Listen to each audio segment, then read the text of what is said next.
मुख्यमंत्री भुजनलाल शर्मा का 2 दिवसीय बीकानेर दौरा रहने वाला है। बीकानेर श्रीगंगानगर के दौरे पर मुख्यमंत्री रहने वाले हैं। सादुल शहर और अनूपगढ़ से मुख्यमंत्री भुजनलाल शर्मा का दौरा शुरू होगा। सादुल शहर में तिरंगा यात्रा में मुख्यमंत्री शामिल होंगे। इसी के साथ अनूपगढ़ में बीएसएफ जवानों से संवाद करेंगे। बॉर्डर आउटपोस्ट का विजिट मुख्यमंत्री भुजनलाल शर्मा करेंगे। धान मंडी में विकास कार्यों का शिलान्यास लोकार्पण होगा। मेघासर में मेघूठी की अश्वारूढ़ प्रतिमा का अनावरण मुख्यमंत्री भुजनलाल शर्मा करेंगे। इसके साथ बीकानेर में विकास कार्यों के शिलान्यास लोकार्पण कार्यक्रम में शामिल होंगे। मूंदड़ा मेमोरियल हॉस्पिटल के मेडिसिन विंग का लोकार्पण होगा। पशु चिकित्सा विश्वविद्यालय में एट होम हाई टी और ड्रोन शो का आयोजन होगा। मुख्यमंत्री भुजनलाल शर्मा यहां पर पहुंचेंगे। महाराजा गंगा सिंह विश्वविद्यालय में सांस्कृतिक कार्यक्रम में मुख्यमंत्री शामिल होंगे। इसी के साथ स्वतंत्रता दिवस की पूर्व संध्या पर सांस्कृतिक कार्यक्रम का आयोजन होगा। मुख्यमंत्री भुजनलाल शर्मा इस कार्यक्रम में पहुंचेंगे। स्वामी केशवानंद कृषि महाविद्यालय विश्वविद्यालय के गेस्ट हाउस में रात्रि विश्राम का उनका कार्यक्रम रहने वाला है। 15 अगस्त को बीकानेर में राज्य स्तरीय स्वतंत्रता दिवस समारोह में शामिल होंगे। ध्वजारोहण के बाद शहीद स्मारक पर पुष्प चक्र अर्पित करेंगे मुख्यमंत्री भुजनलाल शर्मा। डॉक्टर करणी सिंह स्टेडियम में राज्य स्तरीय समारोह में शिरकत करेंगे।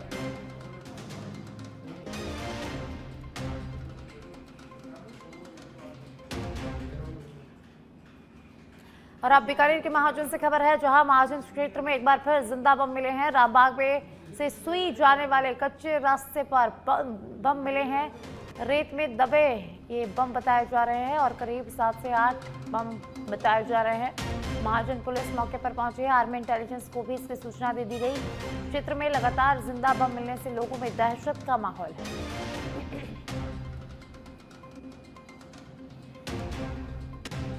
बीकानेर के महाजन से खबर है, जहां महाजन में जिंदा बम मिले हैं। रामबाग से सुई जाने वाले कच्चे रास्ते पर ये बम मिले हैं।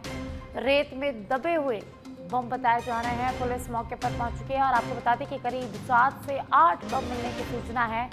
आर्मी इंटेलिजेंस को इसकी सूचना दे दी है और क्षेत्र में जिंदा बम मिलने से दहशत का माहौल है। और अब जयपुर की चोमू से बड़ी खबर है, जहां सीमेंट से भरे ट्रेलर ने ट्रैक्टर ट्रॉली को जोरदार टक्कर मार दी है। चोमू के NH 52 पुलिया पर ट्रैक्टर ट्रॉली को टक्कर मारी गई है और टक्कर मारते हुए अनियंत्रित होकर लटका। ट्रैक्टर ट्रॉली और ट्रेलर चालक सुरक्षित बच गए हैं। चोमू के NH 52 रामपुरा पुलिया पर यह भीषण हादसा हुआ। सूचना पर चोमू थाना पुलिस मौके पर पहुंची पुलिस और पुलिस ने घटनास्थल पर जांच पड़ताल की है। मिक्सर सीमेंट से भरा ट्रेलर और ट्रैक्टर ट्रॉली सीकर से जयपुर की ओर जा रहे थे। उसी दौरान यह हादसा हुआ है। ट्रेलर की टक्कर से हाईवे सड़क किनारे लोहे की रेलिंग जो लगी हुई थी वो क्षतिग्रस्त हो गई है। तो तस्वीरें एक्सीडेंट की, जहां चोमू में भीषण एक्सीडेंट हुआ है।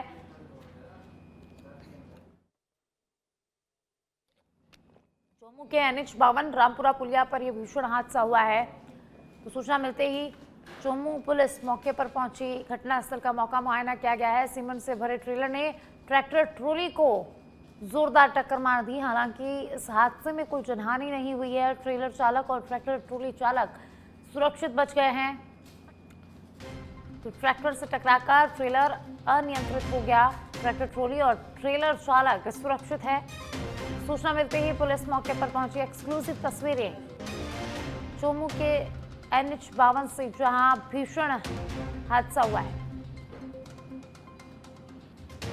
और अधिक जानकारी के लिए संवाददाता डीके कुमावत मेरे साथ फोन लाइन पर जुड़ चुके हैं। जानकारी उनसे लेंगे। डीके, चोमू में भीषण सड़क हादसा हुआ है। NH 52 पर ट्रेलर ने ट्रैक्टर ट्रॉली को जोरदार टक्कर मार दी। क्या कुछ जानकारी, कैसे यह हादसा हुआ? जी साक्षी, बताना चाहूंगा, चोमू के NH 52 स्थित रामपुरा पुलिया के पास सीमेंट से भरे ट्रेलर ने ट्रैक्टर ट्रॉली को टक्कर मारी। टक्कर के बाद ट्रेलर अनियंत्रित होकर हाईवे किनारे लगे लोहे की रेलिंग से टकराते हुए पुलिया पर लटक गया। हादसे के बाद मौके पर अफरा तफरी का माहौल हो गया।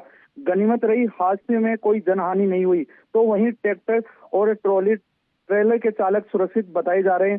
जानकारी के अनुसार मिक्सर सीमेंट से भरा ट्रेलर और ट्रैक्टर ट्रॉली सीकर से जयपुर की ओर जा रहे थे। तो वहीं हादसे के बाद हाईवे व सुरक्षा व्यवस्था को लेकर टोल प्रशासन की कार्यशैली पर भी सवाल खड़े हो रहे हैं। स्थानीय लोगों ने आरोप भी लगाए, हादसे संभावित क्षेत्रों में पर्याप्त सुरक्षा इंतजाम और निगरानी नहीं होने के कारण ऐसी घटनाएं खतरा बनी हुई है। हालांकि टोल प्रशासन की ओर से इस संदर्भ में अभी कोई आधिकारिक बयान सामने नहीं आया है। जी ठीक है, बहुत बहुत शुक्रिया इस तमाम जानकारी के लिए। तो जयपुर के चोमू से बड़ी खबर है, जहां चोमू NH-52 पर भीषण हादसा हुआ है।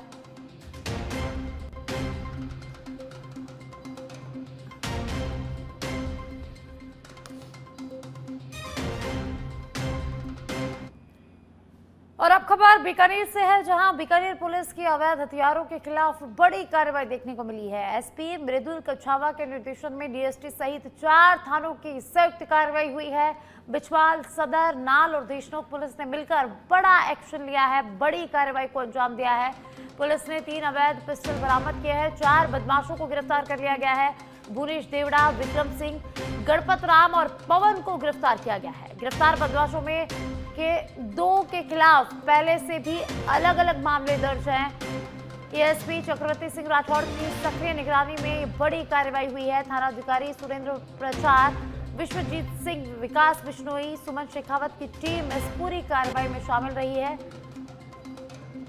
DST ASI दीपक यादव के इनपुट पर पुलिस ने कार्रवाई को अंजाम दिया है। अवैध हथियारों के नेटवर्क और सप्लाई चेन को अब पुलिस खंगालने में लगी हुई है। बीकानेर में अवैध आर्म्स के तार जुड़े होने की आशंका भी जताई जा रही है।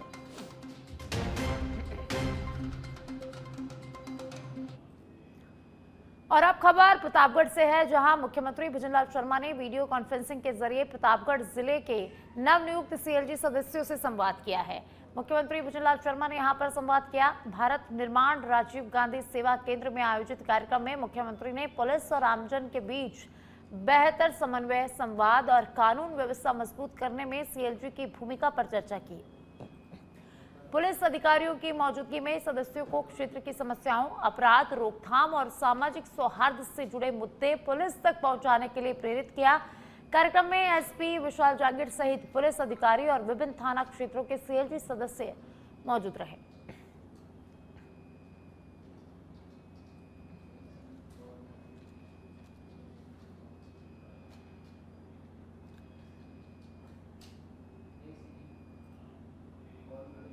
और आप कोटा के इटावा से बड़ी खबर है, जहां बरसाती नाले में युवक बह गया है और उस युवक का अभी तक कोई सुराग नहीं लग पाया है।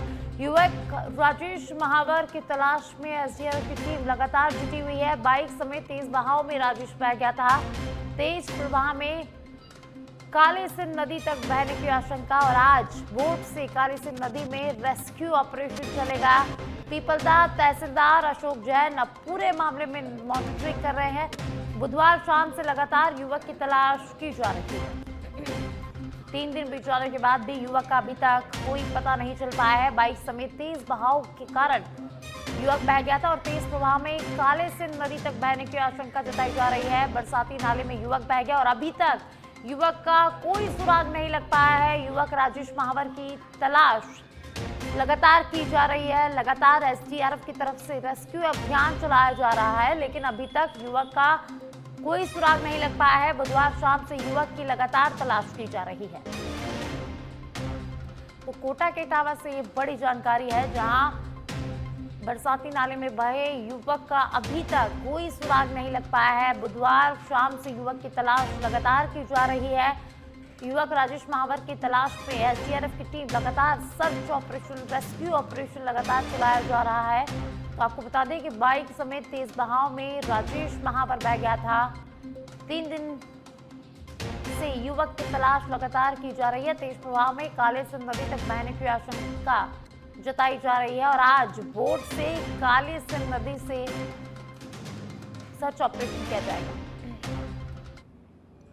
राजस्थान में फूड सेफ्टी ऑफिसर भर्ती 2019 और 2022 की चयनित अभ्यर्थियों के लिए बड़ी राहत की खबर है।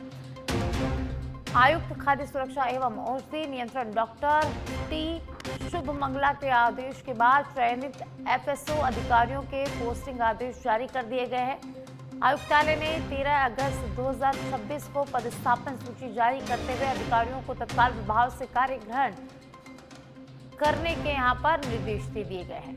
जारी आदेशों के अनुसार नीतीश कुमार अलवर, महेंद्र कुमार नागौर, सावरमल नेहरा टॉक, कुलदीप सिंह चौधरी ब्यावर, रुचिका वैष्णव सिरोही, निकी चौधरी झुंझुनू, अंबिका चौधरी सीकर और अजय यादव अजमेर सहित कई चयनित अभ्यर्थियों को विभिन्न जिलों में पदस्थापित किया गया है। एफएसओ भर्ती के चयनित अभ्यर्थी लंबे समय से पोस्टिंग का इंतजार कर रहे थे और अब उन्हें पोस्टिंग दे दी गई है। प्रशिक्षण प्रक्रिया पूरी होने के बाद भी पदस्थापन आदेश लंबित थे और अब पोस्टिंग आदेश जारी होने से चयनित अभ्यर्थियों में राहत की भावना है।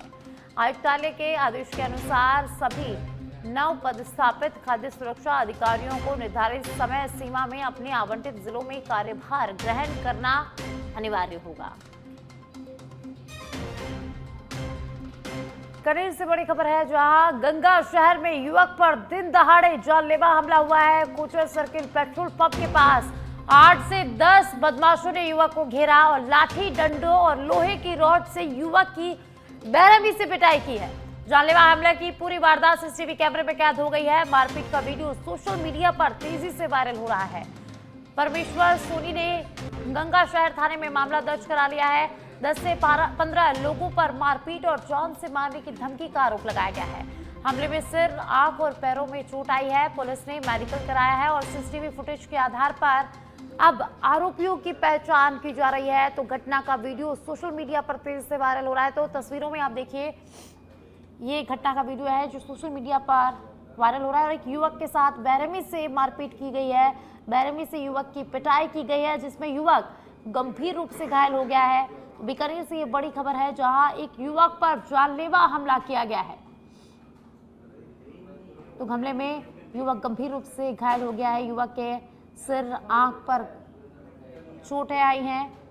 कोचर सर्किल पेट्रोल पंप के पास की पूरी घटना है, जहां 8 से 10 बदमाशों ने युवक पर ताबड़तोड़ हमला किया है। बेरहमी से उसकी पिटाई की गई है। तो देखिए, वीडियो में साफ देखा जा सकता है कि युवक अपनी जान बचाते हुए भागते हुए नजर आ रहा है, लेकिन कुछ लोग उसे पकड़कर उसकी पिटाई शुरू कर देते हैं। और ज्यादा जानकारी के लिए संवाददाता सुरेंद्र मंडा फोन लाइन पर जुड़ चुके हैं, जानकारी उनसे लेंगे। सुरेंद्र, एक वीडियो सामने आया बीकानेर पे, जिसमें एक युवक की बेरहमी से पिटाई की जाती है और युवक इसमें गंभीर रूप से घायल हो जाता है। तो क्या कुछ जानकारी, कौन है ये बदमाश, क्या इसके बारे में कोई जानकारी सामने आई है, क्या कुछ अपडेट? जी बिल्कुल साक्षी, देखिए जिस प्रकार से बीकानेर के गंगा शहर में एक युवक पर दिन दहाड़े हमले करने का मामला है वो सामने आता है। कोचर सर्किल पेट्रोल पंप के पास में 8 से 10 युवकों के द्वारा एक युवक को घेरकर उसे लाठी डंडों और लोहे की रॉड से युवक की बेरहमी से उसके साथ पिटाई की जाती है। पेट्रोल पंप पर लगे सीसीटीवी कैमरे में पूरी घटनाक्रम में वो कैद हो जाती है। मारपीट का वीडियो है वो सोशल मीडिया पर तेजी से वायरल भी होने लगा है। ऐसे में चोपड़ाबाड़ी निवासी परमेश्वर सोनी ने गंगा थाना में नामजद लोगों के खिलाफ मुकदमा दर्ज करवाया गया है। परिवादी की रिपोर्ट पर पुलिस ने मामला दर्ज किया गया, जिसमें बनवारी लाल सोनी, प्रवीण सोनी और जैकी सोनी, गणेश सोनी, ऋतिक सोनी और दीपू सोनी सहित 10 से 15 लोगों पर आरोप लगाए गए हैं। मारपीट के हमले में युवक के सिर, आंख और पैरों में भी चोटें आई है। ऐसे में आरोपियों पर जान से मारने की धमकी देने और आईफोन तोड़ने के भी आरोप लगाए गए हैं। फिलहाल पुलिस ने परिवादी की रिपोर्ट पर मामला दर्ज कर लिया गया है और सीसीटीवी फुटेज के आधार पर पूरे मामले की जांच में फिलहाल पुलिस है वो जुटी हुई है। जी बहुत बहुत शुक्रिया सुरेंद्र, तमाम जानकारी को साझा करने के लिए। जालोर के रानीवाड़ा से खबर है, जहां बड़गांव में लगातार चोरी के मामलों से ग्रामीणों और व्यापारियों में भारी आक्रोश है। 10 दिन में 7 जगह नकबजनी की घटनाएं हुई। लोगों ने इस घटनाओं के बाद हाईवे को जाम कर दिया। रानीवाड़ा मंडार हाईवे पर प्रदर्शन कर अपना विरोध जताया गया है। पुलिस से आरोपियों की गिरफ्तारी और वारदातों के खुलासों की मांग की गई है। तो इसके बाद पुलिस ने ग्रामीणों को आश्वासन दिया है, 5 दिनों के भीतर वारदातों का खुलासा करने का आश्वासन दिया गया है, जिसके बाद ग्रामीणों ने अपना जाम खत्म।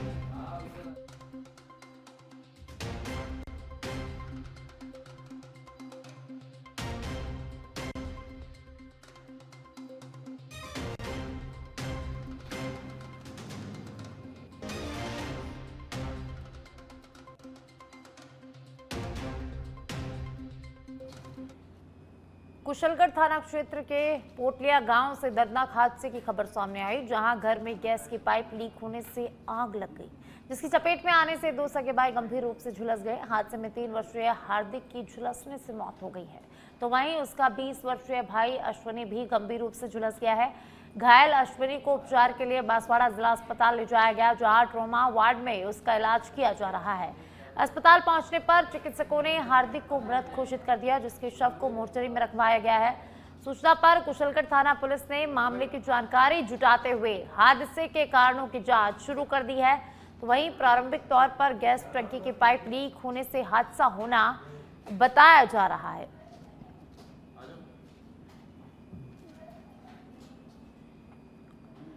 चित्तौड़गढ़ के निम्बाहेड़ा में 16 अगस्त को होने वाले अटल गौरव स्मृति समारोह को लेकर तैयारियां तेज हो गई है।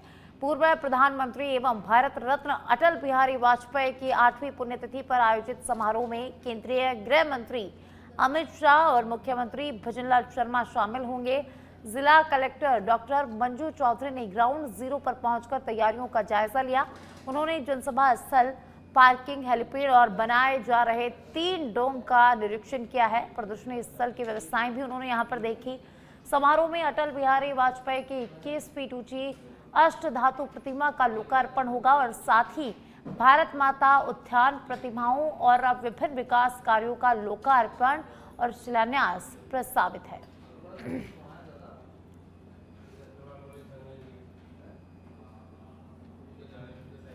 और अब खबर कोटा के रामगंज मंडी से है, जहां कुदायला इलाके में अज्ञात हमलावरों ने युवक के साथ मारपीट की है। मारपीट में गंभीर घायल हो गया युवक और युवक की इलाज के दौरान मौत हो गई। मृतक की पहचान झालावाड़ के भालता निवासी दुर्गालाल के रूप में हुई है। करीब 5 दिन पहले मशीन चलाने के लिए रामगंज मंडी ये युवक आया था। गंभीर हालत में 108 एम्बुलेंस से झालावाड़ एसआरसी अस्पताल पहुंचाया गया और गुरुवार को इलाज के दौरान दुर्गालाल ने दम तोड़ दिया। पुलिस ने मामला दर्ज कर लिया है और मामले की जांच शुरू कर दी है। इसी के साथ अब आरोपियों की तलाश शुरू कर दी है। बीकानेर से खबर है, बाली माइनर 2 स्थानों पर टूट गई है। 60-60 फीट का कटाव यहां पर आया। भारी बारिश के चलते माइनर ओवरफ्लो हो गया और 2 जगह से टूट गया। बाली माइनर में 6 किलोमीटर और 12 किलोमीटर बिंदु पर कटाव आया। किसानों द्वारा मोगे बंद करने से पानी का दबाव यहां पर बढ़ गया और माइनर इसके कारण क्षतिग्रस्त हो गया। सिंचाई विभाग की टीम मौके पर पहुंची और युद्ध स्तर पर मरम्मत कार्य शुरू कर दिया गया है। माइनर जल सामान्य करने में सिंचाई विभाग जुटा हुआ है। किसानों को पर्याप्त पानी उपलब्ध कराने की कवायद। बज्जू क्षेत्र के बुरासर वितरिका का ये पूरा मामला है, जहां माइनर 2 जगह से टूट गया है। और अब खबर दौसा से है, जहां दिल्ली मुंबई एक्सप्रेसवे के रेस्ट एरिया में फिर फायर स्टेशन की कमी खली है। दिल्ली मुंबई एक्सप्रेसवे पर ट्रक का अचानक एक्सीडेंट टूट गया और ट्रक में अचानक भीषण आग लग गई। घर्षण होने के ट्रक में ये आग लग गई और ट्रक धू कर यहां पर चलने लगा। बांदीकुई थाना इलाके के पास ये पूरी घटना है। मुजफ्फरनगर यूपी से गुड़ भरकर लालसोट की ओर ये ट्रक जा रहा था और रास्ते में यह हादसा हुआ है। आग लगने की घटना के काफी देर बाद दमकल की गाड़ियां पहुंची। दमकल में पानी खत्म होने के कारण पानी का टैंकर मौके पर बुलवाया गया और जब तक ट्रक में रखा सारा सामान, सारा गुड़ जलकर राख हो चुका था और लाखों का नुकसान यहां पर देखा गया।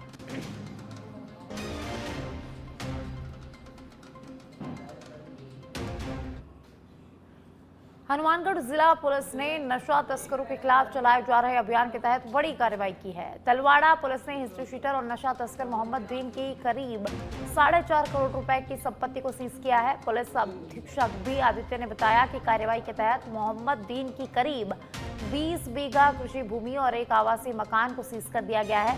पुलिस के मुताबिक यह संपत्ति नशे की बिक्री से अर्जित की गई थी। मोहम्मद दीन तलवाड़ा थाना का क्षेत्र का हिस्ट्री शीटर है और उसके खिलाफ करीब 15 मामले दर्ज है। पुलिस ने नशा तस्करों की अवैध संपत्तियों के खिलाफ कार्रवाई आगे भी जारी रखने की बात कही।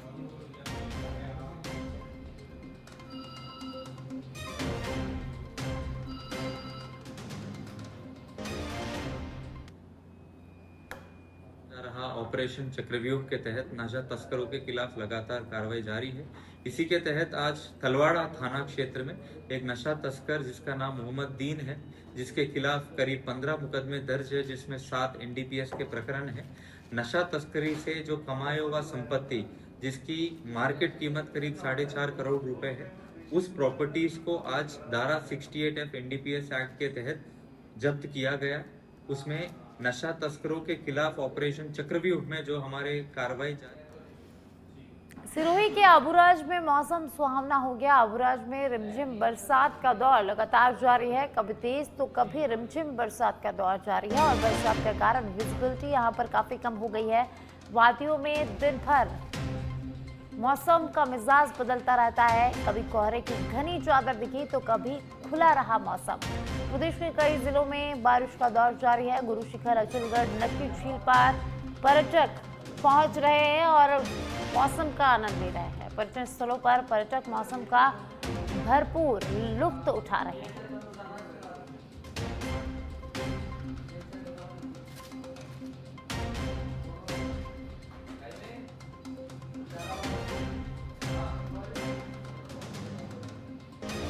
सिरोही के अबुराज से खबर है जहां मौसम सुहावना बना हुआ है। और अब खबर झालावाड़ से है जहां व्यापार महासंघ के आह्वान पर आज सुनील नगर पूर्ण बंद रखा गया है। बंद को सभी व्यापारियों का समर्थन मिला है। जिला प्रशासन के भेदभावपूर्ण रवैये के खिलाफ विरोध जताया जा रहा है। अतिवृष्टि से सैकड़ों परिवारों, व्यापारियों और किसानों को नुकसान हुआ है। प्रभावित क्षेत्रों का निष्पक्ष सर्वे कराने की मांग यहां पर रखी गई है। नुकसान का उचित आकलन कर राहत देने की मांग की गई है। घाना चौक, छतरी चौक और सदर बाजार समेत कई क्षेत्र प्रभावित। नवलपुरा, शिवबल्डी, बारी बल्डा और हरिजन मोहल्ले में भी काफी नुकसान हुआ है। महुडिया का बाग और मेघवाल मोहल्ला भी बारिश से प्रभावित हुआ है और प्रशासन से मांग की गई है। व्यापार महासंघ के आह्वान पर आज सुनील नगर पूर्ण तरह बंद रखा गया है।